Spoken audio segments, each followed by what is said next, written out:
أعوذ بالله من الشيطان الرجيم بسم الله الرحمن الرحيم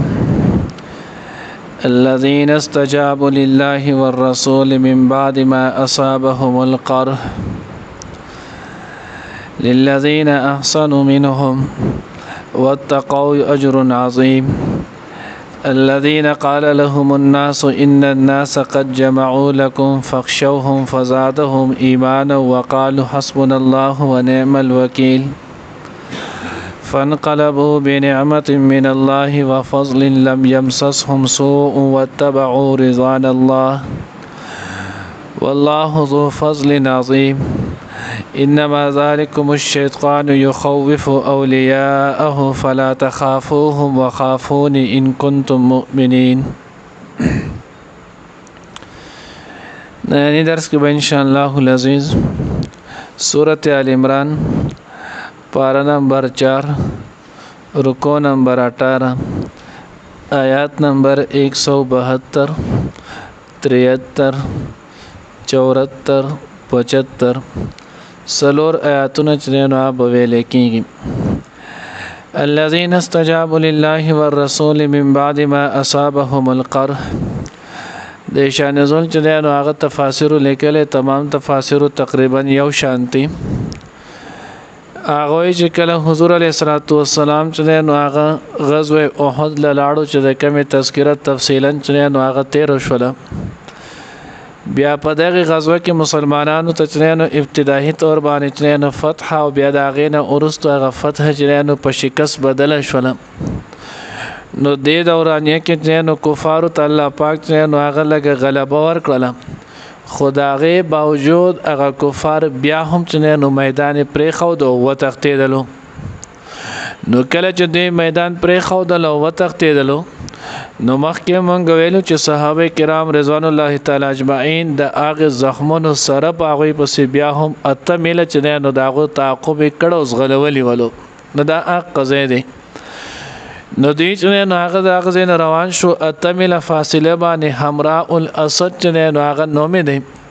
مدینه منوره نه چې نو اته میله دغه احد میدان نه اته میله فاصله باندې دوی لاړل حمراء الاسد ته ورسېدل. نو آلتی چې کله ورسېدل نو ابو سفیان چې نو رضی الله تعالی عنہ لا پاغه وخت کې نو ایمان نو راوړی. نو هغه چې را مونږ په سو جبان رالو حالن کې مونږ مسلمانانو نه او یا کسان چې نو شهیدان کړلو ډیر شي کسان مچ نو هغه ول زخمی کولو. نبی علیہ الصلوۃ والسلام په کې زخمی شولو. نو مونږ چې کله دومره په غلبه روانو نو دا مونږ رالو بیا ولی نو په خپل دغه میدان پر خودو باندې ورته افسوس ورالو. اوس چې کله په دغه میدان پر خودلو باندې ورته افسوس ورالو جبلهم یلک دا غلطی شي بلهم دا چې نو مونږ غلطی کړي. نو هغه ورته دا غلطی ولې کوله یو وې تر روان شول جمعه چې زبانه زوره پس روان شوم ابل می تر روان شو چې زوره پس روان شولم. ویوس دیس چل کو چې د دې نه واپس بیازو او په مسلمانانو باندې حمله کوم. نو کم چې زخمیان دي دوی به هم شهیدان کو دغه شان په دوی باندې به حمله خو یو پر بیا وکړو دی به بالکل جن هغه ختم کو. الله جل جلاله چې نو خپل پیغمبر ته د نو نبی رسول الله والسلام ته پتور د وحی سره چې نو هغه ته معلومات ورکړل چې ابو سفیان او دغه مرګري د قشانت صلات چې نو هغه وکړل. حضور علیہ الصلوۃ والسلام چې نو صحابه کرام رضوان الله تعالی اجمعین د هغه ته خطاب وکړلو او وی ورته فرمایل چې د قشانت ابو سفیان دغه مرګري دا خبره کوي راځي چې موږ دا غوي نمخ کې شو په غوي تعقب چې نو هغه شروع کو. نو کله چې دا غوي د قشانت دا غوي نمخ کې شول او دا غوي د تعقب د پاره روان شول. نو د جنگ احد په سباله نبی صلی الله علیه وسلم چې یو قول متعلق 200 کسان سره یو قول متعلق او یا کسان ولو. نبی صلی الله علیه وسلم هغه صحابه سره د هغه زخمونو دی روان شول او په منډه چې نو هغه پسې شول ان تر دې چې حمراء الاسد ته رسیدل. اوس چې حمراء الاسد ته رسیدل نو په دغه وخت کې یو کس ولو معبد خزاعی چې نو هغه ته ویلو چې دا د بنو خزاع چې نو هغه سره تعلق ساتلو نو دغه معبد خزاعي چې نو هغه ورته د مسلمانانو حلفدارو او د رسول الله صلی الله علیه وسلم او د مسلمانانو د دوی د ټوله قبيله بنو خزاع چې نو هغه خیرخوا ایمان اله نو راوړي نو دیو چې نو هغه ابو سفیان سره میلاو شو پالته حمراء الاسد کې نو هغه ورته ابو سفیان ورته چې تا شاته خلک څنګه پرې خودل نبی رسول الله والسلام او دغه صحالتو نو دورته په دغه وخت کې نو د نبی رسول الله والسلام او صحابه طرفداري وکړه وی داغه خو دومره په چستۍ راوتلې دي داغه صحابه ول داغه سره نور کم کسان چې په غزوه کې نو اغم راغلي دي د مدینه نه پس نور کسان عمرال او وې د دې زین خپېس پکوي کنه لک سات بعد ته تش اسنین نور به ایسوم دی نو وک دغه ټول د باندې رانل نو بیا دی ګوره خیر نشتی او دا ته خپته نه مشهور متل نه چې زخمی زمری حمله چنه نو هغه دروغ نه خطرناک دی ابو سفیان پرړه کې الله پاک چنه نو هغه روب کې نولو چې دا خو ګوره رښتیا پس را روان دی او دغه شانتي وکي حالان کې دل د تعدادم کو موزه خمم ولو دا ټولر سون ابو سفیان دا غزه نخپیس پکې کړل خپل کسان ځان سره کړل دی دا غزه نه لاړلو دغه وجمانه الله رب العزت ورست بیا د معبد خزاعي رضی الله تعالی عنہ چې نو هغه کو ایمان ورته هم الله پاک بیا نصیب کړلو اوس دې د دې ځنه نو هغه کله چې وتښتیدل نو پلاره کې نو هغه دې آلته یو کس ولیدو چې داغه نوم نعیم بن مسعود اشجعي ده هم بیا ورست ایمان راوړو په هغه وخت کې لا ایمان نه وفد عبد القیس سره چې نو هغه د تعلق ساتلو دا وی قافله تجارتي قافله سره روان ولو دویم آیت کې دغه تذکرہ ده نو ابو سفیان د توی چې مونږ به تعالی دومره چې نو هغه او اتو خان چې نو هغه به تعالی درکو دغه شانت نه نو وس کې زبیب بدل درکو خطبه دا چلو کې چې زمونږ د طرف په مسلمانانو باندې رو پرې باسي او دغه ته چې ابو سفیان او د مکه خلک راضي او تاسو چې نو هغه خیر نشتی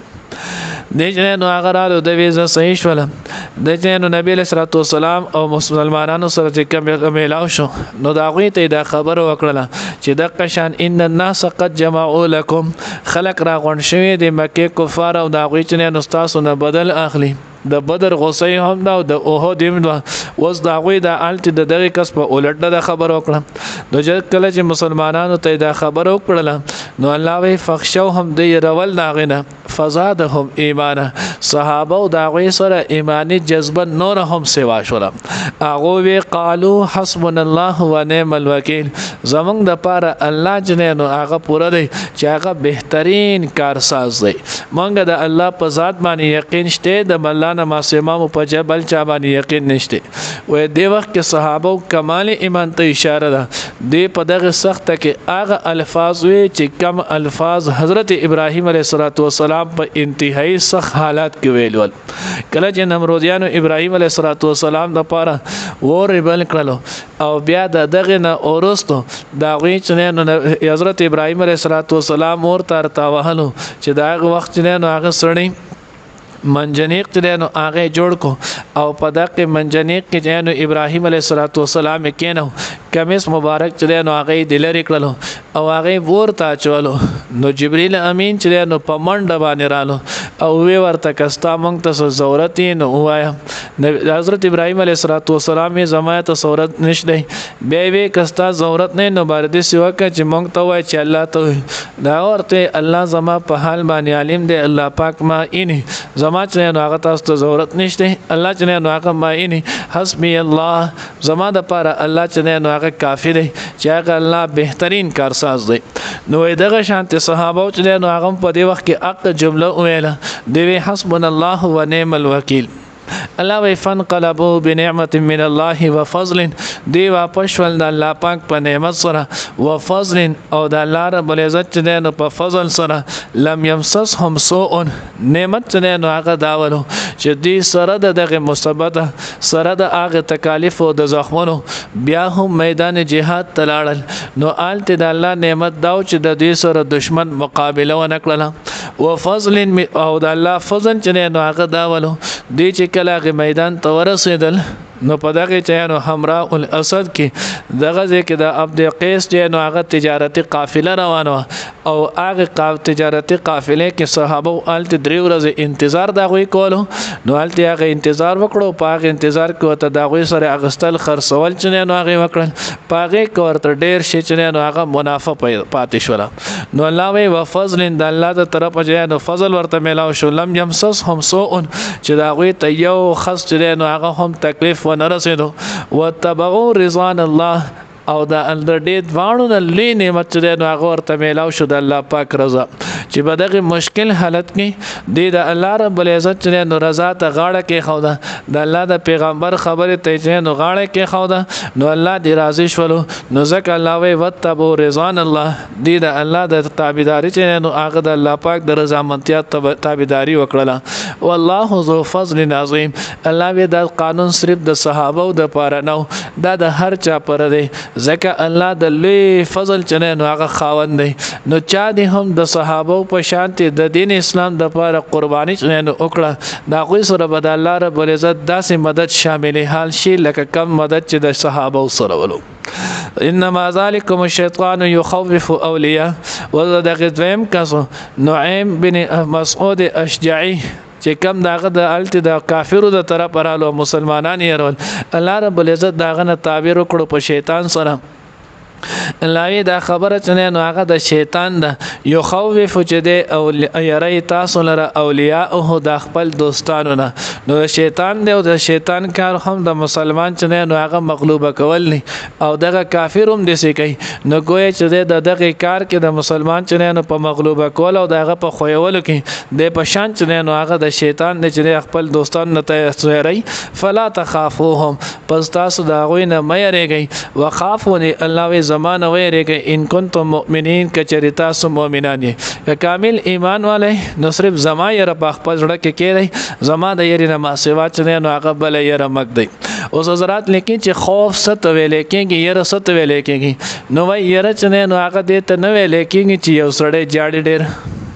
یره دې ته ویل کېږي چې د انسان په زړه کې د الله رب العزت اهمیت چې نو هغه کېني او د الله رب العزت د لویوالي اهمیت چې نو هغه د دې خبرې تقاضا کوي چې دا سړی چې نو څومره منهیات دي د هغه ټولو نزان وساتي او څومره اوامر دي په هغه باندې چې نو عمل وشي الله دې موږ ته د غیر نصیب کړي الذين اغكسان استجابوا چې حکم امنوا لله د الله والرسول او د رسول من بعد ما ارست د اغنا اصابهم القرج رسدل واغی تزخم للذين احسنوا دای ټول د پاره چې نیکی وکړه منهم داغینا واتقوا او پرهیزګاری وکړه اجر عظیم اجر دې ډیر لوی الذين اكسن قال لهم الناس چې ویلاغی تخلقوا ان الناس بشک چې نو هغه خلق تاسو مخالف قد جمعوا لكم جمع کړي دي تاسو د پاره فخشوهم پس ویریږي دا غینا فزادهم نو هغه نور زیات شول ایمانن په ایمان کې وقالوا او ویل حسبنا الله کافی دې موږ د پاره الله ونعم الوکیل او هغه ډیر ښه کار ساز دی فانقلبوا بیا هغه واپس ول بنعمت من الله د الله په احسان او فضل او فضل سره لم يمسسهم سوء چې ونه رسیدو هغه ته تکلیف وتبعوا او تابعداري وکړه هغه رضوان الله د الله د رضا منتیا والله الله پاک ذو فضل عظیم خاوند لوی فضل دی انما ذالکم الشیطان بشک دا خبره د شیطان ده یو خوف چې روي هغه اولیاء خپل دوستان خپل فلا تخافوهم پس مې رګي تاسو دا غینه وخافوني او يرګي زمانه ان کنتم مؤمنین کچری تاسو مؤمنانو الذين استجابوا لله والرسول يا كسان چې حکم منل د الله او د الله د رسول من بعد ما اصابهم القرح ورسدان چې رسید لواقي ته تکلیف زخم للذين احسنوا منهم واتقوا اجر عظيم کسان چې احسان وکړو نیکی وکړو دا غوینه او تقوا اختیار کړو دا غوینه پر اجر دی لوی الذين قال لهم الناس کسان چې ویل غوی ته خلق ان الناس چې بشک خلق یې نستاسو مخالف وقد جمعوا لكم تر کړه استاسو د پر یعنی لخکری فخشوهم پس ویریږي د هغوی نه فزادهم ایمانا نو هغوی زیات شول په ایمان کې وقالو او وی حسبنا الله ونعم الوکیل کافی دی موږ دپاره الله او هغه ډېر ښه کارساز دی فانقلبوا بنعمت من الله وفضل پس هغوی واپس شول د الله په احسان او فضل سره لم يمسسهم سوء ونرسدلو هغوی ته څه تکلیف وتبعوا رضوان الله او تابعداري وکړه هغوی د رضامندتیا د الله والله الله پاک ذو فضل عظیم خاوند لوی فضل دی انما ذلکم الشیطان بشک دا چې خبره د شیطان د یخوفو اولیاءه چې تاسو د خپل دوستانو نه فلا تخافوهم وخافوني ومریږئ د هغوی نه او ویریږئ زما نه ان کنتم مؤمنین که چېرې تاسو مؤمنان no